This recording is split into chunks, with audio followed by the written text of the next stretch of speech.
Shattering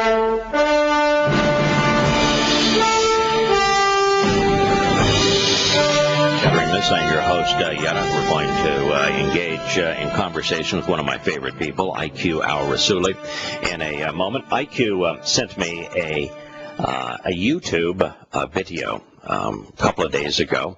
It was of a gentleman that I assume is a British politician. His name is Paul Weston. If you were to Google Paul Weston, I am a racist YouTube, you would probably find it. We're going to play a significant part of that this morning. But before we do, IQ, first welcome to the program. My pleasure to be with you. Thank you for having me. IQ, you and I took a different approach to exposing and condemning Islam than did Paul Weston. Our approach was quite similar, but different in only one aspect.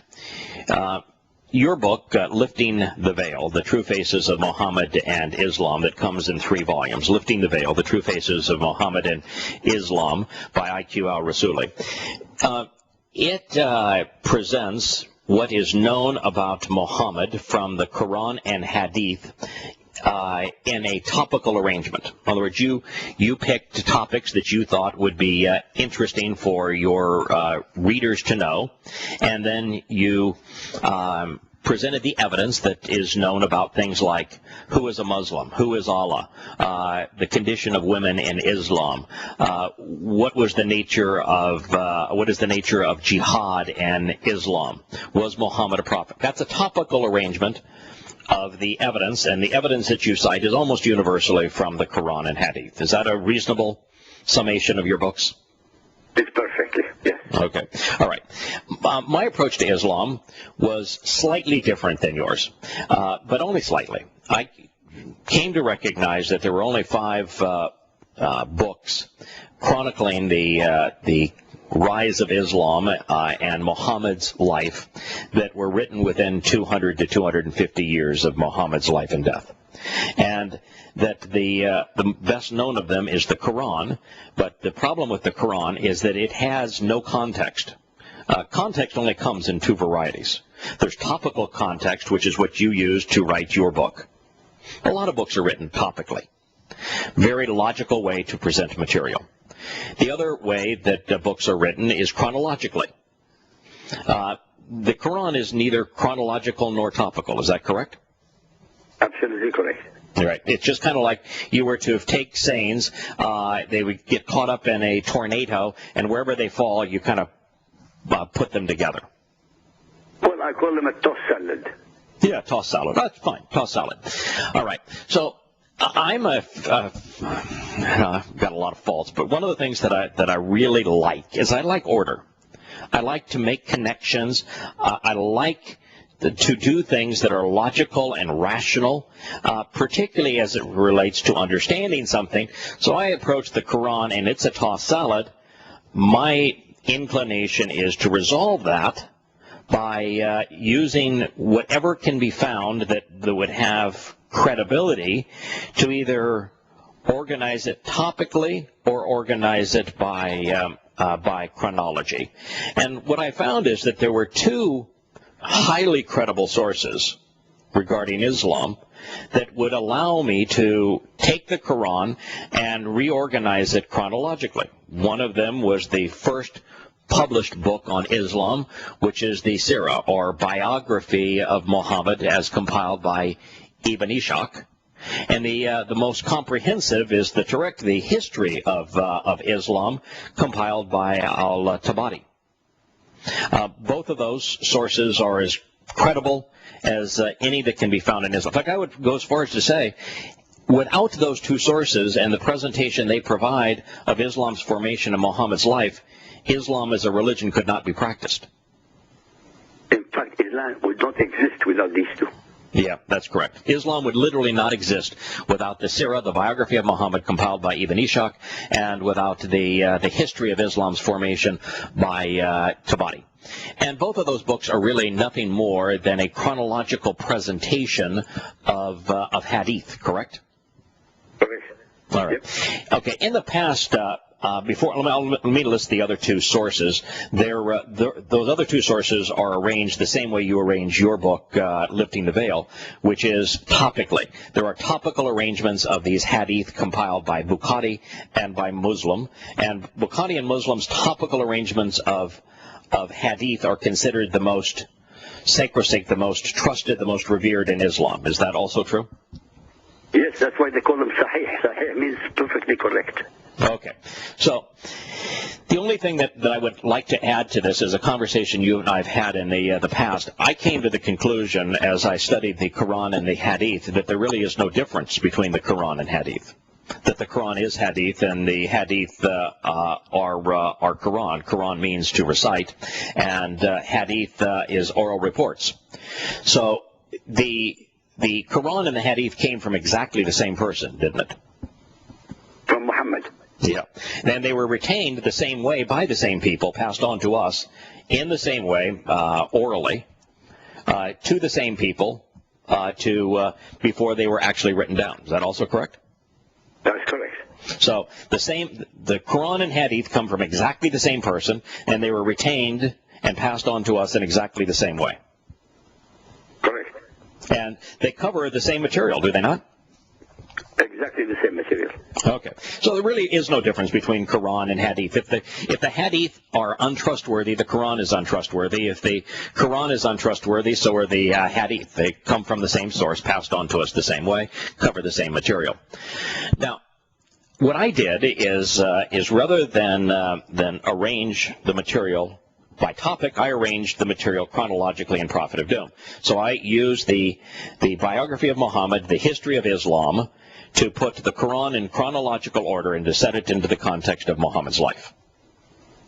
And it is by doing so that I expose and condemn Islam. Because when you see the Quran set into the context of Muhammad's life, it is a stunningly repulsive presentation. I mean, Muhammad was amongst the most perverted men to ever live.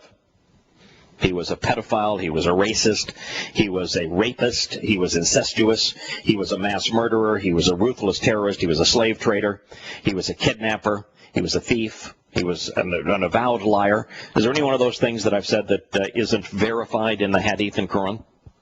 Not one of them. Okay. Every single item, every adjective you shower on Muhammad is explained fully in the Hadith and Quran. Okay, so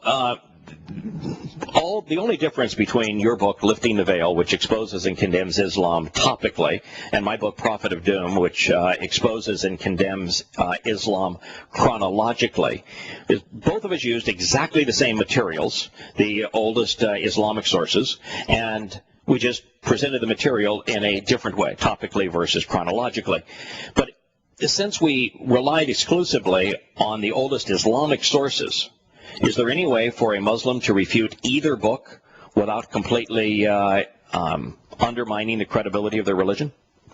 No chance in hell. In fact, both books together destroy Islam. If individually they destroy Islam, but together they completely annihilate Islam. Right. And there is literally no response that a Muslim can give to either of them that is logical, informed, or rational, because since both are based exclusively on the oldest Islamic sources, if you say that the sources aren't true, then what do you have left? They've got nothing. And if the sources are true, what does it mean? How evil, how dastardly, how degenerate Islam is. Right. Now, that's not the approach that Paul Weston took, is it? No. He's using a completely Western mind. Right. Now, with Paul, and by the way, it's interesting, your topical arrangement of the information comes because you were born in Iraq. That's your country. You actually approach this material from the mindset of the Arab mindset, if you will, and I approached it from a philosophical, rational, logical mindset. It might be the Greek mindset, if you will, but. Today's world, neither of the two approaches we took is particularly popular. The approach that Paul Weston took is the approach of, all I have to do is look around. If you look at the 50 countries that are Islamic, they're hell on earth. You know, they treat women like rubbish. They offer no freedoms. Being like rubbish, with all your respect, not only women. Right. Look what they're doing in Syria. Look what they're doing in Iraq. Look what they're doing in Yemen. Yeah, you look at it's Syria. It's Muslim against Muslim civil war, and it's not just that they have killed, as he mentions, 100,000 people. It's the savagery and the brutality of it, where they have both sides targeted civilians, both sides have engaged young children, both sides have wantonly raped thousands of women. Both sides will tear the heart out of a victim and eat it. I mean, the savagery that goes along with the civil war there, and it's just between two sects of Islam, Shia and Sunni. He says, that ought to be enough for you to know you don't want this in your country, right? Right. Then he looks at the disingenuousness of the revolution in Egypt, where a fundamentalist Muslim came to power, and how that country has gone to the point of from near bankrupt to bankrupt, and how that country has lost all of its freedoms as a direct result of that. And he says, why would you want that as part of your country? The same thing is happening in Turkey, by the way. Of course, where Turkey was founded as a secular state and no longer is. Turkey is a democracy only in the sense that the vast majority of Turks now are fundamentalist Muslims, as are the vast majority of Muslims around the world. They're fundamentalists, and the fundamentalists are told by their imam to go vote for the most fundamentalist candidate, and they do. And so Turkey has really become an Islamic theocracy, has it not? It is. It really is. Irrespective of what people think, especially the Obama administration and the Western mind. It is remarkable how the Western mind has completely denied the facts and reality. This is beyond comprehension.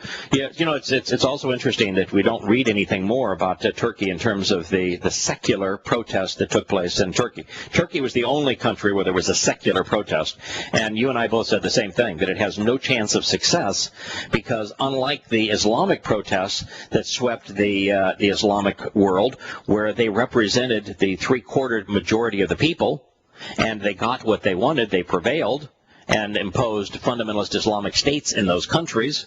In the case of Turkey, the protesters, as secular protesters, represent less than 20% of the population, and therefore there was no chance that they were going to prevail, and they didn't. We're going to return with IQ al-Rassooli in a moment, and when we do, we're going to play an audio of Paul Weston admitting that he is an Islamophobe and explaining why. Please stay tuned to IQ al-Rassooli and Paul Weston.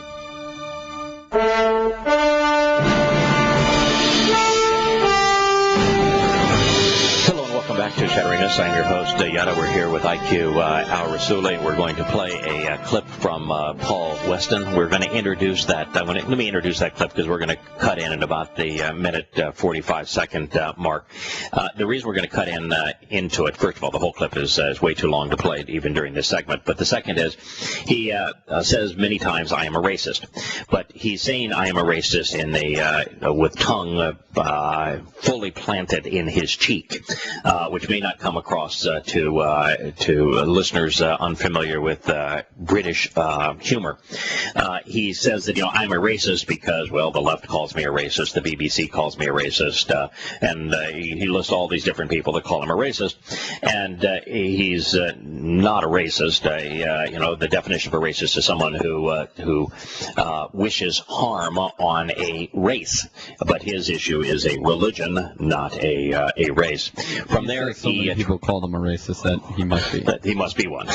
He must be one. But he's saying that with tongue firmly planted in his cheek. Say, okay, think, people, think. Just because there's group thought here, you ought not buy into it.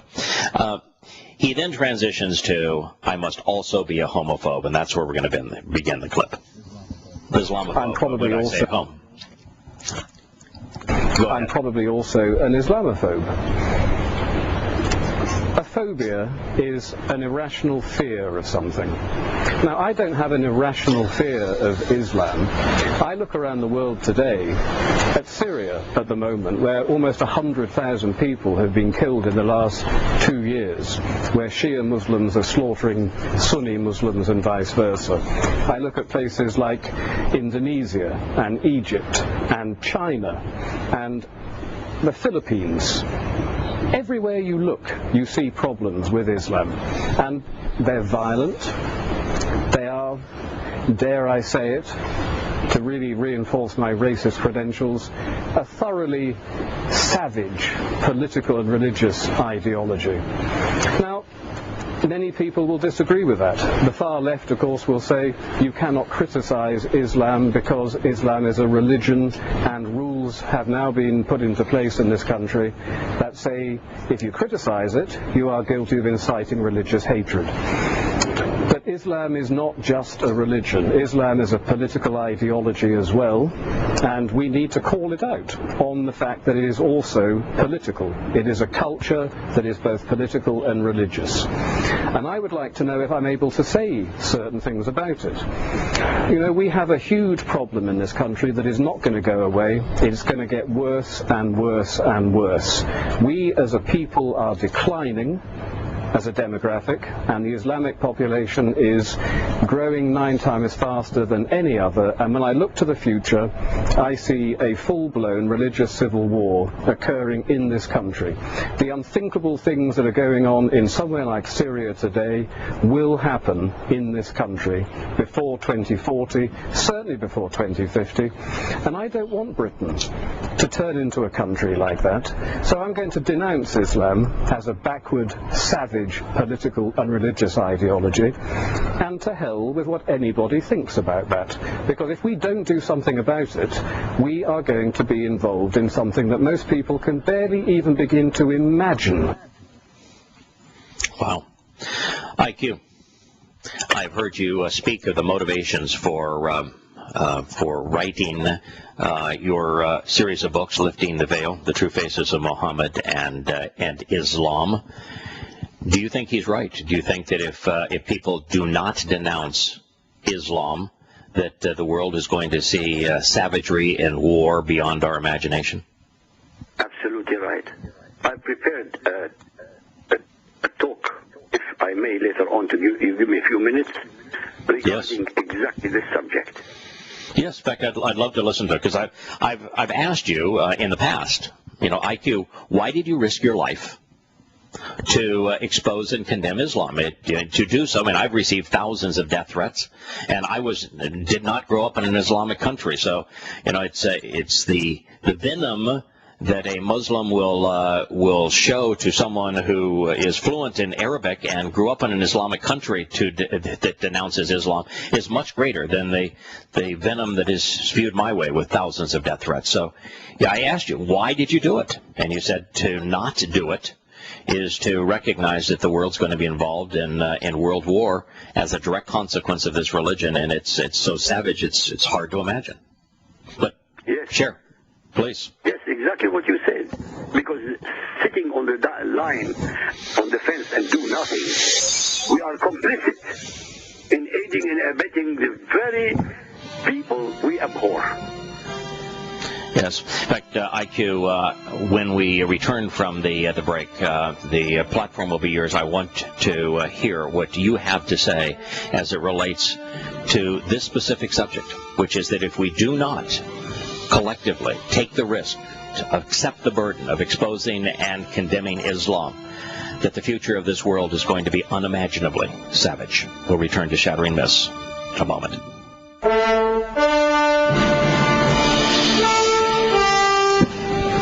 Welcome back to Shattering Myths. I'm your host, Yetta. We're talking with IQ al-Rassooli after listening to a stunning presentation by a British politician. His name is Paul Weston. And Paul Weston said, in essence, that if we don't open our eyes and recognize how savage Islam is, how horrible the conditions are in Islamic countries, and how Islam is so responsible for terrorism around the globe, and that it is growing because of the birth rate. If we don't stand up to it and expose it and condemn it, that our future is going to be hellish, that the savagery of war that Islam is going to breed will be beyond our imagination. And I know this is the reason that IQ al-Rassooli speaks on the radio, on shows like this, and has written his books. So IQ, please share with us your thoughts regarding the realization that if we don't confront Islam, it will consume us. Dear listeners, a curtain of fear has descended on the intelligentsia of the West. It is the irrational fear of being misunderstood as Islamophobic, which has sealed their lips, dried their pens, and locked their keyboards. Writers, politicians, and media have imposed a frightening censorship on themselves, refusing to speak their minds, thus ensuring that the only voices being heard are those of the Muslim fundamentalists. How are we to defeat an enemy our leaders refuse to name? I never would have believed possible that an entire continent, whether it's Europe or America, can be clinically brain dead. Obviously, not all of them are this way, but enough people consent with their silence to keep these treasonous fools in office. Ladies and gentlemen, there cannot ever be democracy in Islam, because that will mean that people have the right to challenge Allah and to decide in His stead. This is inadmissible, and this heresy will never be allowed under Sharia. Just listen to the anthem of fundamentalist Muslims in every country on earth where they live. They shout out loud in public, Allah is our objective. Muhammad is our prophet. The Quran is our law. Jihad is our way, and dying in the way of Allah, wal mawtu fi sabilillah, is our highest aspiration. At first, one might think that Islamism is an ideology, a policy, or a line of thought. This is a very simplistic point of view of political orthodoxy, conventional wisdom, and or ideas. It is imperative we must see Islam through the lens of a microscope, as in biology. I'll tell you why. Contrary to common perception, Islam is not an issue of faith and belief. Islam is a virulent virus, a deadly disease, which intends to devastate and or to devour the whole world. The name of this virulent virus is Quran. It is propagated in mosques and madrasas by the mullahs and imams, who indoctrinate susceptible and innocent children into Sharia. This virus is so powerful, it instantly eradicates the areas of the brain of the believer or convert that deal with logic, with mercy, and compassion, turning the victim or host into a living dead, a zombie. Sharia is, after all, hate-mongering, racist, duplicitous, intolerant, warmongering, misogynist, disloyal, vile, merciless, and hence totally ungodly. Thus, calling Islam peaceful or a religion rank as two of the most egregious lies that have ever been insinuated into the human consciousness. In the warped and twisted mind, the mindset of the politically correct liberals, unlimited tolerance is a virtue. Stupid people that they are. Because in fact and in reality, unlimited tolerance must lead to the disappearance of tolerance. Because, as I've said it before, if we extend unlimited tolerance even to those who are intolerant, if we are not prepared to defend a tolerant society against the onslaught of the intolerant, then the tolerant will be destroyed and tolerance with them. We should therefore claim, in the name of tolerance, the right not to tolerate the intolerant. This axiom was spoken by a man called Karl Popper. Hence, we must never tolerate the intolerance of Islam and Sharia, nor allow them to soil our soil. Back to you, sir. IQ, well spoken. If we come down with cancer and we leave that cancer unchecked, what happens? We die. And so when it comes to a disease like cancer, is not the only way to fight it to confront it? Of course, you have to. Right. If you want to survive, you have to.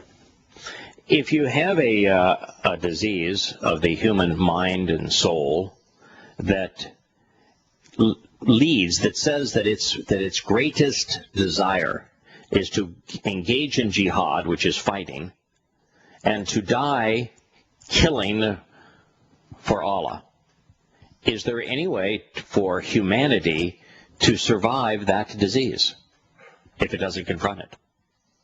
If it doesn't confront it, humanity will be destroyed. Islam cannot conquer the world, but it can destroy it. In fact, that is exactly what they're doing. They're not conquering the world, they're destroying it. Correct. All you have to do is look at an Islamic country to see what the result would be if they prevail in your own. They don't create something that is worthwhile. You want to know what hell's like? Go visit an Islamic country. You'll find it there. The reality is that what we have created as a result of political correctness in our universities, going back into the late 18th century, is the sense that has permeated Britain, which is why Paul Weston spoke out. It is what you were speaking of in your presentation there, IQ, is that we are being encouraged to stop being judgmental and to accept everything, to tolerate everything.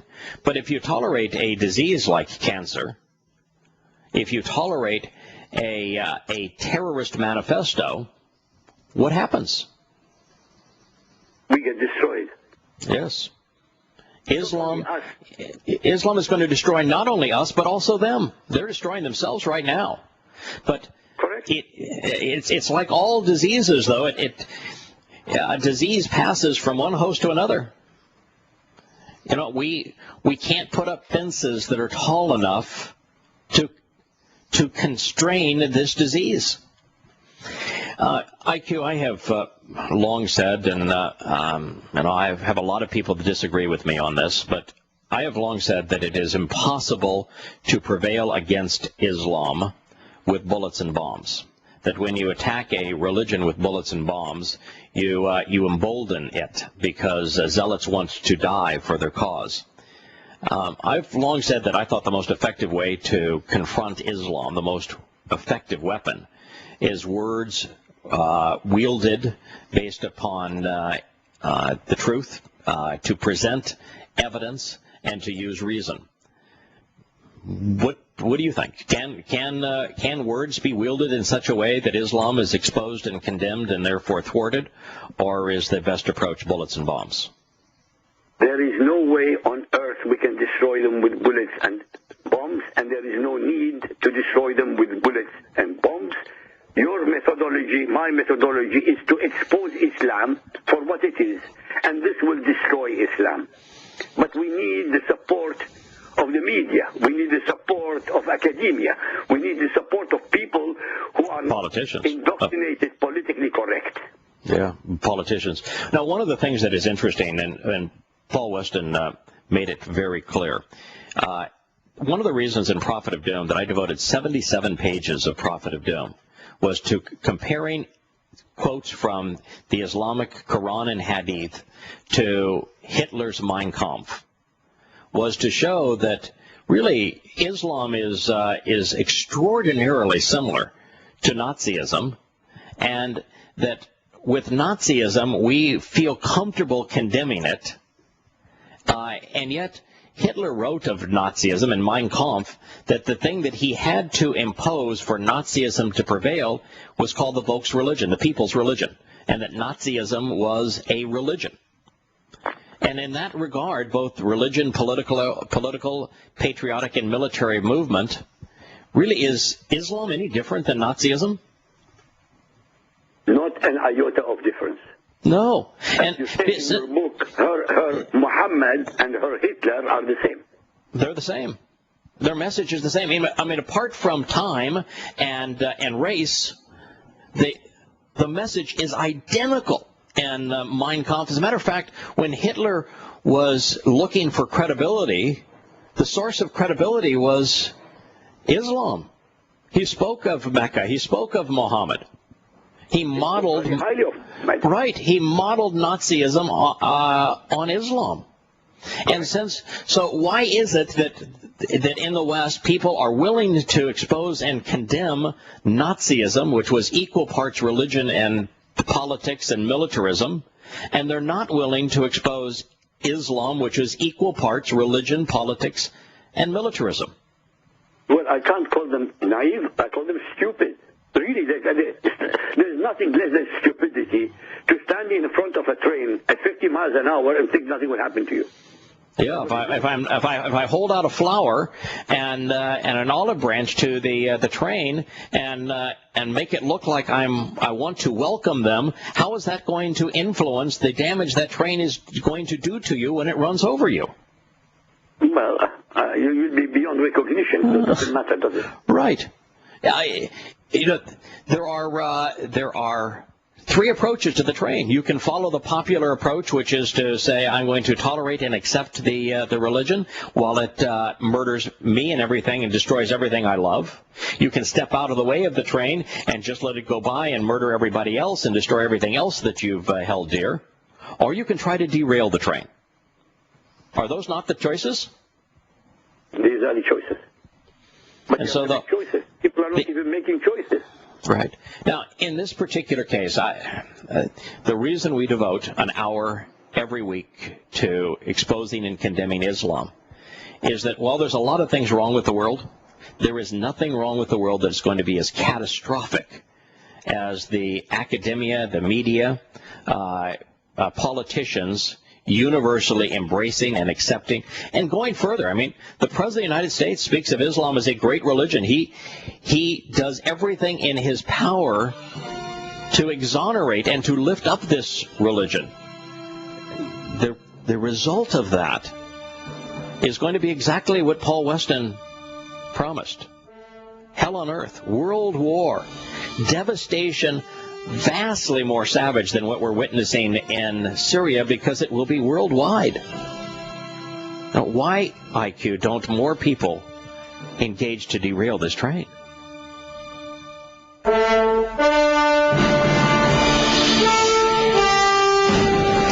Welcome back to Shattering Myths. I am your host, Yahowah. We have Glenn back on the phone. I'm going to go to Glenn in just a second. We have IQ with us.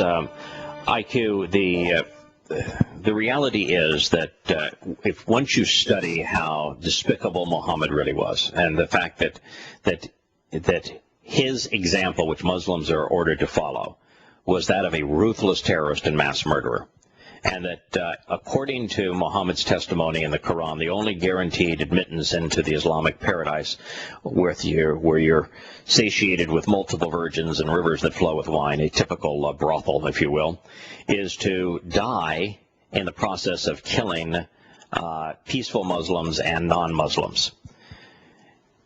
If that religion continues to exist unchecked, then the world is going to be enveloped in a war that is being manifest before our eyes. In one country, in Syria, the savagery of the rapes of the children being tortured and brought into this war and used as human shields and used as soldiers, of parents being tortured in front of their children, of the constant rapes of women, of the torturous deaths of those innocent bystanders in the war, where no matter who wins, the conditions in Syria will continue to be hellish. That is what we're going to see around the entire world, is it not? In China, as we speak, in the northwestern territory in Xinjiang, the Muslims went on the rampage. Yes. And the Chinese are not politically correct. Right. They gave them back 10 times what they started. Right. Well, you look at Paul Weston mentioned Indonesia. Indonesia, you look at what happened in East Timor, where the Indonesian Muslims perpetrated genocide and killed 250,000 Catholics, just wiping them out because they didn't want anyone other than a Muslim to live in territory they had confiscated. And yet Obama is the one who is telling us, and the Western media are telling us, and the Western politicians are telling us how great Islam is. You came from Iraq. How many Christians were there in Iraq before the U.S. invasion? Well, in the year 2003, 1.3 million. Today, 200,000. So that's genocide. That's an annihilation. Yeah, it's genocide. It's an annihilation. What happened when the Turks lost against the Russians in World War I and needed some bloodlust to quell their frustration, and they were marching back into to Turkey? What did they do to the Christian population? 1.5 million Armenians. Right. 1.5 million Armenians. Right. What will happen in Syria, IQ, if the Sunni rebels, the fundamentalist Muslims, prevail? They are already killing Christians. Right. Tens of thousands of Christians are running away from Syria. These things known, Glenn, I'd love for you to, I think you have a point you'd like to make relative to Islam. Please go ahead. Yeah, just a real quickie. May Yahowah bless your efforts to expose and oppose Islam. However, be advised, we know that the prescribed means of capital punishment for those who refuse the mark of the beast will be decapitation. One might want to spend a little time speculating about what one might infer from this fact. Yeah, that's interesting. What Glenn is saying, IQ, is that the mark of the beast, which, by the way, if you look at it in the oldest manuscripts of Revelation, is actually written to look identical to in the name of Allah. It's not written in Greek. It's written in a script that looks like it reads in the name of Allah, being the mark of the beast. But the penalty for not accepting the beast in prophetic prophecy here, mark, is decapitation. And what is the signature move of Islam for those that don't acquiesce and agree to show their loyalty to Allah and Islam? What do they do? Always decapitation. Right.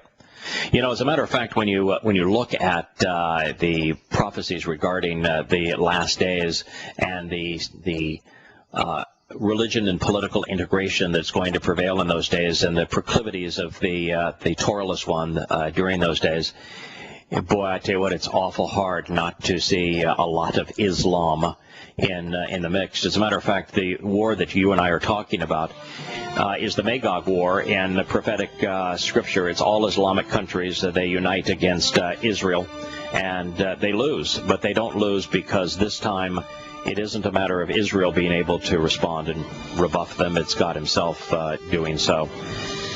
IQ, it's been my pleasure. Thank you for sending the Paul Weston quote. Thank you for being so well prepared to respond. I've enjoyed every moment of today.